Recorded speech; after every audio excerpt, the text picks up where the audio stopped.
Cricket అభివృద్ధి కోసం BCCI నుంచి హెచ్సీఏకు విడుదలయ్యేలా నిధుల దుర్వినియోగంపై చర్యలు తీసుకోవాలని తెలంగాణ క్రికెట్ అసోసియేషన్ వివిధ జిల్లాల కార్యదర్శులు సిఐడికి ఫిర్యాదు చేశారు. 10 ఏళ్లుగా జిల్లాల పేరుతో ఖాతాలో నమోదు చేసిన 12 కోట్ల నిధుల దుర్వినియోగానికి సంబంధించిన కీలక ఆధారాలు అధికారులకు అందించినట్లు వెల్లడించారు. రాష్ట్రంలో క్రికెట్ అభివృద్ధికి అవరోధం కలిగించే వారిపై తగిన చర్యలు తీసుకోవాలని సిఐడి అధికారులను కోరారు.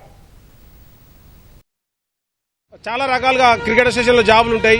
ఒకటి ఎంపైరింగ్ అని, తర్వాత స్కోరింగ్ అని, తర్వాత మేనేజర్స్, టూర్ మేనేజర్స్, అసిస్టెంట్ కోచ్లు, ఫిజియోలు అని అన్ని ఇతర రాష్ట్రాలకు చెందిన వాళ్ళు చేస్తున్నారు తప్ప తెలంగాణ బిడ్డలు ఏ ఒక్క బిడ్డ ఈ రోజు వరకు న్యాయం జరగలేదు.